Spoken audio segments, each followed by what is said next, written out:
درود و سلام خاتم النبین حضرت محمد مصطفیٰ صلی اللہ علیہ وسلم پر اور ان کی آل پر۔ بسم اللہ الرحمن الرحیم۔ السلام علیکم ناظرین، ایک دیہاتی اپنے بیٹے کو کراچی کلیفٹن کے ایک مشہور انگلش میڈیم اسکول میں داخل کروانے لے گیا۔ پرنسپل نے لڑکے کا انگلش میں انٹرویو لیا اور اس کے بعد جب لڑکا ناکام ہوا تو اس کے والد سے کہا کہ آپ کا بیٹا اس ادارے کے قابل نہیں ہے، بہتر یہی ہے کہ آپ اپنے بیٹے کو واپس اپنے دیہات لے جائیں اور اس سے گائے بھینسوں کا گوبر صاف کروائیں۔ یہ ایک ایسا طنز تھا جسے سن کر لڑکے کی آنکھیں سرخ ہو گئی۔ لڑکے نے پرنسپل سے کہا کہ ایک دن ضرور آئے گا جب آپ مجھ سے ملنے کے لیے ترسیں گے۔ پرنسپل یہ سن کر مسکرانے لگا۔ لڑکا اپنے باپ کے ساتھ واپس لوٹ آیا اور اس کے بعد گھر کی چھت پر سونا شروع کر دیا۔ اس کا باپ حیران ہوا کہ اس کے بیٹے کو آخر ہوا کیا ہے۔ ایک دن اس نے چھت پر جھانک کر دیکھا تو حیران رہ گیا۔ محترم ناظرین، یہاں آپ کو بتاتے چلیں کہ کیمبرج یونیورسٹی کے سب سے کم عمر سائنسدان ڈاکٹر عبدالصمد بلوچ کی داستان، جن کو کراچی کے ایک اسکول پرنسپل نے کہا تھا، بہتر یہ ہوگا کہ تم گاؤں جاؤ اور اپنے والد صاحب کے ساتھ زمینوں پر مدد کرو۔ پاکستان کے صوبہ بلوچستان کے پسماندہ ضلع کیچ کے دور دراز گاؤں بلیدہ کے رہائشیوں نے کبھی سوچا بھی نہیں ہوگا کہ ان کے علاقے کے ایک متوسط طبقے کے زمیندار کا بیٹا خلائی ٹیکنالوجی پر کام کرنے والا سائنسدان اور برطانیہ کی کیمبرج یونیورسٹی میں اپنے ڈپارٹمنٹ کا سب سے کم عمر سینئر ریسرچ سائنسدان اور فیلو ہونے کے اعزاز حاصل کرنے والا ہے۔ میرا تعلق ایک ایسے علاقے سے ہے جہاں پر تعلیم کا کوئی زیادہ رواج نہیں تھا، بلکہ پورے علاقے میں گنتی ہی کے چند لوگ ہوں گے جو خط وغیرہ پڑھ سکتے ہوں گے۔ میرے والد اور والدہ نے کبھی اسکول کا منہ نہیں دیکھا تھا، مگر بچپن میں ہی سے ان کی خواہش تھی کہ ہم پڑھ لکھ جائیں۔ ہم زمیندار ضرور ہیں اور زمینیں بھی کافی ہیں، مگر ہماری زمینوں پر وہ پیداوار نہیں ہوتی جو ہونی چاہیے۔ چنانچہ والدہ میری ضرورتیں پوری کرنے کے لیے کیا کیا کرتی تھی، بیان نہیں کر سکتا۔ اس سے بڑھ کر یہ کہ والد صاحب کو اقبال کے کچھ اشعار یاد تھے جو وہ مجھے اور میرے بھائیوں کو ہر وقت سنایا کرتے تھے، جس سے ہمت بڑھ جاتی تھی۔ پڑھائی میں میری دلچسپی کو دیکھتے ہوئے والد صاحب ہمیں ساتھ لے کر کراچی کے علاقے لیاری پہنچ گئے۔ جب میں پہلی مرتبہ کراچی گیا تو یقین کریں کہ مجھے ایسے لگا کہ یہ کوئی اور ہی دنیا ہے۔ لوگ، گاڑیاں، ٹریفک اور روشنیاں دیکھ کر حیرت زدہ رہ گیا تھا۔ رات کے وقت جلتی لائٹیں دیکھ کر مجھے ایسے لگا کہ جیسے میں کسی روشنیوں کے شہر میں پہنچ گیا ہوں۔ لیاری میں ایک اردو میڈیم اسکول میں داخلہ لیا، مگر جلد ہی اندازہ ہو گیا کہ جب تک انگریزی اچھی نہیں ہوگی اس وقت تک ترقی کرنا ممکن نہیں ہے۔ اس صورتحال کا اندازہ ہونے کے بعد والد صاحب کو بتایا کہ مجھے انگلش میڈیم میں اسکول میں داخلہ لینا ہے، جس پر والد صاحب مجھے کلیفٹن کراچی میں واقع شہرت یافتہ اسکول کے لیے لے گئے، جو کہ ان کی استطاعت سے بڑھ کر تھا، لیکن انہوں نے میرے شوق کی خاطر مجھے وہاں پڑھانے کی ٹھان لی تھی۔ میں ایک دیہاتی بچہ تھا جو شہری طریقے تو زیادہ نہیں جانتا تھا، مگر میرے پاس والدین کا دیا ہوا اعتماد اور کچھ کر گزرنے کا حوصلہ تھا۔ اس موقع پر پرنسپل صاحب نے اپنے دفتر میں والد صاحب کی موجودگی میں میرا انٹرویو لیا اور انگریزی ہی میں مجھ سے بات چیت شروع کر دی۔ حالانکہ والد صاحب نے پرنسپل کو پہلے بتایا تھا کہ یہ یہاں داخلہ لینا ہی اس لیے چاہتا ہے کہ اس کی انگریزی بہتر ہو سکے۔ صورتحال یہ تھی کہ انگریزی تو مجھے آتی نہیں تھی، مگر سمجھ لیتا تھا۔ سب سے پہلے انگریزی میں میرا نام پوچھا، جس کا میں نے اردو میں جواب دیا۔ اس کے بعد انہوں نے پوچھا کہ والد صاحب کیا کرتے ہیں۔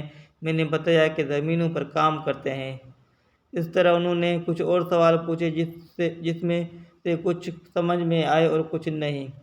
شاید ان کو اردو میں میرے جواب ناگوار گزرے، حالانکہ میں نے ان کو یہ بتانے کی بھی کوشش کی تھی کہ اگر مجھے داخلہ مل گیا تو میں بہت محنت کروں گا، مگر اس کے باوجود انہوں نے آخر میں مجھے کہا، بہتر یہ ہوگا کہ تم گاؤں جاؤ اور اپنے والد صاحب کے ساتھ زمینوں پر مدد کرو۔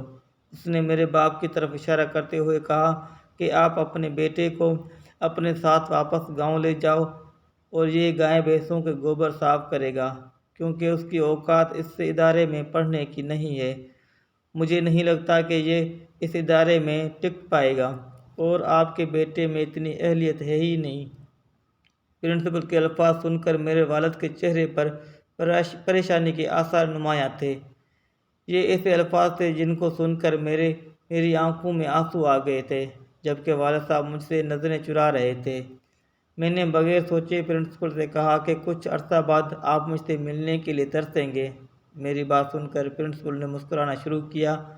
یہ بہت بڑی بات تھی جو میں نے کہی تھی، اور وہ بھی بغیر سوچے سمجھے، لیکن اب میں نے سوچ لیا تھا کہ میں کچھ بن کر دکھاؤں گا۔ میں اس وقت 7ویں کلاس کا طالب علم تھا۔ میرا دل ٹوٹ سا گیا، مگر میری تو تربیت ہی کچھ اس طرح ہوئی تھی۔ مجھے تو حوصلے اور عزم کا سبق سکھایا گیا تھا۔ میں واپس اپنے باپ کے ساتھ گاؤں آ گیا۔ میں نے ابا جان سے کہا کہ میں چھت پر ہی سوؤں گا۔ ابا جان حیران ہوئے کہ اتنی سردی میں باہر چھت پر کیسے سوئیں گے، لیکن میں نے یہ سوچ لیا تھا کہ اب نیلی چھت کے نیچے ہی سویا کروں گا۔ ابا جان نے مجھ سے پوچھا کہ بیٹا ایسا کیا ہے، تم ایسا کیوں کر رہے ہو، یوں کھلے آسمان کے نیچے کیوں سو رہے ہو؟ میں نے ابا سے کہا، ابا جان پرنسپل کی باتیں سن کر میرا دم گھٹ چکا تھا۔ میں آزاد فضا میں سانس لینا چاہتا ہوں۔ میں ان تاروں کو محسوس کرنا چاہتا ہوں۔ میری منزل اتنی ہی دور ہے جیسے کہ یہ تارے۔ میں جانتا ہوں کہ زندگی میں مجھے بہت ساری مشکلات کا سامنا کرنا پڑے گا، لیکن میں وہ منزل حاصل کر کے ہی رہوں گا۔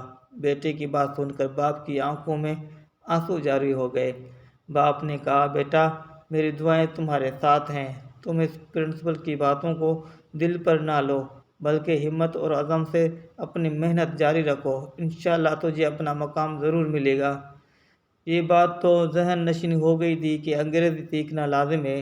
لیاری ہی میں ایک انگلش میڈیم اسکول کی بینرز اور پوسٹرز لگے ہوئے تھے۔ میں نے والد صاحب سے کہا کہ مجھے اس اسکول میں داخل کروا دیں۔ انگریزی سیکھنے کے لیے میں نے خود ہی کوشش کر دی۔ کبھی انگریزی اخبار مل جاتا تو وہ پڑھتا، کبھی گرامر کی کوئی کتاب پڑھ لیتا، ساتھ میں اسکول کے استاذہ سے جو مدد مل جاتی اس سے پڑھائی بھی کر لیتا تھا۔ گو کہ یہ ایک چھوٹا اسکول تھا، لیکن کچھ استاذہ انتہائی محنت سے پڑھایا کرتے تھے۔ جب میٹرک کے امتحان تھے تو لوگوں نے مجھے بھی نقل کرنے کی ترغیب دی، مگر میں نے انکار کر دیا کہ مجھے اپنی محنت کا پھل چاہیے، اور محنت کا پھل ضائع نہیں ہوتا۔ یہی میری والدہ کی بھی مجھ کو نصیحت تھی، اور ہوا بھی یہی تھا۔ میٹرک کا جب نتیجہ آیا تو میرا A1 گریڈ آیا تھا۔ میں نے میٹرک سن 2008 میں کیا تھا، جبکہ اسی سال کے آخر میں DG سائنس کالج کراچی میں داخلہ لینے میں کوئی دقت پیش نہیں آئی۔ مایہ ناز سائنسدان ڈاکٹر عبدالقادر خان بھی اسی کالج کے طالب علم رہے تھے۔ FSC کے دوران میں ٹیوشن بھی پڑھاتا رہا، کیونکہ ظاہر ہے والدین پر اتنا بوجھ نہیں ڈال سکتا تھا، لیکن اس کی دوسری وجہ یہ بھی تھی کہ مجھے درس و تدریس اور تحقیق سے دلچسپی تھی۔ مجھے لگا تھا کہ اگر میں پڑھاؤں گا تو زیادہ سیکھوں گا، اور ہوا بھی یوں ہی۔ FSC کا سلسلہ اسی طرح چلتا رہا، اور جب نتیجہ آیا تو یہاں پر بھی میں نے A1 گریڈ حاصل کیا۔ FSC کے بعد خیبر پختونخوا کے شہر صوابی میں غلام اسحاق خان انسٹی ٹیوٹ of engineering science and technology میں داخلہ کے لیے انٹری ٹیسٹ دیا۔ تیاری پوری تھی، چنانچہ انٹری ٹیسٹ شاندار طریقے سے پاس کیا اور 100% اسکالرشپ ملی۔ میرے بھائیوں نے تعلیم کو عملاً خیر آباد کہہ دیا تھا۔ وہ چھوٹے موٹے کاروبار کر رہے تھے، جس سے وہ ہر ماہ مجھے معقول سی رقم بھیج دیتے تھے۔ یہ رقم مجھ جیسے طالب علم جس کی ساری توجہ تعلیم پر تھی کافی تھی، جبکہ یونیورسٹی کی تعلیم تو تھی ہی اسکالرشپ پر۔ مطلب یہ کہ 7ویں کلاس میں کراچی آنے کے بعد جو مسائل شروع ہوئے تھے وہ FSC کرنے اور یونیورسٹی میں داخلہ لینے کے بعد ختم ہو چکے تھے، اور کامیابی کا سفر شروع ہو گیا تھا۔ آج اگر میں تحقیق سے وابستہ ہوں تو در حقیقت یہ مجھے غلام اسحاق خان انسٹی ٹیوٹ میں پروفیسر فضل احمد خالصتارہ امتیاز کی ترغیب اور حوصلہ افزائی تھی کہ میں نے یونیورسٹی ہی میں فیصلہ کر لیا تھا کہ مجھے تحقیق سے وابستہ ہونا ہے۔ یونیورسٹی سے 2009 میں فارغ ہوا اور اسی سال Engro polymer and chemical Karachi میں ملازمت شروع کر دی۔ 1 سال تک ملازمت کرتا رہا۔ اس دوران تحقیق اور اعلیٰ تعلیم کے مختلف اسکالرشپ پروگرامز اور اداروں سے رابطہ کرتا رہا، جس کے بعد مجھے جاپان، کوریا، کینیڈا، جرمنی، امریکہ اور ابو ظہبی سے اسکالرشپ کی آفر ہوئی۔ M.Phil اور ریسرچ کرنے کے لیے سب سے بہترین آفر خلیفہ یونیورسٹی ابوظہبی سے ملی، کیونکہ اس کے ساتھ امریکہ کی MIT یونیورسٹی کا بھی تعاون تھا۔ دوسری بات یہ کہ ریسرچ کے دوران ان کا اعزازیہ ایک اچھی تنخواہ جتنا تھا، جس کی وجہ سے میں نے اس کو قبول کر لیا تھا۔ اس کے بعد scholarship he per university of Tokyo سمیت بہت سی عالمی اداروں میں ریسرچ کی اور PhD مکمل کی۔ PhD کے دوران میری تحقیق زیادہ تر گرافین نام کے ایک مادے پر تھی، جس کو استعمال کر کے مختلف آلات بنائے۔ یہ ریسرچ بہت سی بین الاقوامی جریدوں میں شائع ہوئی۔ جب میری ریسرچ شائع ہوئی تو مجھے امریکہ، ابوظہبی، برطانیہ اور ٹوکیو سے مختلف آفرز آئیں۔ میری ریسرچ کیمبرج یونیورسٹی کا ایک ماہانہ سائنسدان کو اچھی لگی، جنہوں نے مجھے وہاں جاب آفر کی۔ ویسے تو تنخواہ اور مراعات کے حساب سے بہتر آفر ابوظہبی سے تھی، مگر اب میرا مقصد تنخواہ نہیں بلکہ اگلی منزل تک پہنچنا تھا۔ چنانچہ میں نے کیمبرج یونیورسٹی سے آنے والے آفر کو قبول کر لیا تھا، کیونکہ مجھے تحقیق کے میدان میں کام کرنا تھا اور شاید دنیا بھر میں تحقیق کے حوالے سے سب سے بہتر سہولتیں اور ماحول کیمبرج یونیورسٹی ہی میں دستیاب ہے، جہاں سے نیوٹن اور سٹیفن ہاکنگ جیسے سائنسدان بھی منسلک رہ چکے ہیں۔ 2 سال تک کیمبرج میں ریسرچ سائنسدان کی حیثیت سے کام کرنے کے بعد مجھے سینئر ریسرچ سائنسدان کی حیثیت سے کام کرنے کا موقع ملا ہے۔ مجھے پتہ نہیں، مگر کہا جاتا ہے کہ کیمبرج ریسرچ سائنسدان سے سینئر سائنسدان کا درجہ حاصل کرنے کے لیے 2 سال بہت ہی کم عرصہ ہے، اور مجھے بھی یہ لگتا ہے کہ میں وہاں پر سب سے کم عمر سینئر سائنسدان ہوں۔ کیمبرج میں جانے کے بعد بہت سے یورپی کمپنیوں اور اسپیس ایجنسیوں کے ساتھ مل کر اسپیس ٹیکنالوجی سے منسلک آلات بنائے۔ ان آلات کو ٹیسٹ کرنے کے لیے وقتاً فوقتاً خلائی جہاز اور مصنوعی سیارے لانچ کرتے ہیں، جن میں پیرابولک فلائٹ ساؤنڈنگ راکٹ اور دیگر اسپیس کرافٹ شامل ہیں۔ گرافین کو پہلی مرتبہ خلا میں بھی لے جانے کا موقع ملا۔ مختلف تحقیقات بھی جاری ہے، جس میں سینئرز کے علاوہ خلا میں اگر جسم پر زخم لگ جائے تو اس کو کس طرح بھرا جا سکتا ہے، اس پر بھی کام جاری ہے۔ اس کے علاوہ پاکستان طالب علموں کے لیے برطانیہ کی کچھ تنظیموں کے ساتھ مل کر ایک پروجیکٹ شروع کر رہے ہیں، جس میں ان کو سیٹلائٹ کی سہولت فراہم کرنے کی کوشش کر رہے ہیں۔ اگر مجھے موقع ملا تو اپنے ملک میں جا کر کام کرنے پر فخر محسوس ہوگا۔ زندگی کی اس دوڑ اور اپنی کامیابی سے میں نے یہ سبق سیکھا ہے کہ لوگوں کی تنقید اور طنز بھرے فقرے آپ کے لیے مفید ثابت ہو سکتے ہیں۔ یہ آپ پر ڈیپینڈ کرتا ہے کہ آپ ان کو کیسے جواب دیتے ہیں۔ آپ کا رد عمل کیسا ہوتا ہے؟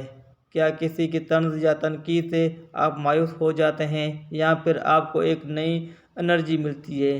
مجھے اس اسکول کے پرنسپل کا فقرہ آج بھی یاد ہے۔ پرنسپل صاحب کے اس طنزیہ فقرے کے بعد مجھے ایک نئی طاقت ملی تھی۔ اپنے والدین کی دعا کے بدولت اور اپنی محنت کی وجہ سے میں ایسے مقام پر پہنچا جہاں پہنچنے کے لیے لوگ تمنا کرتے ہیں۔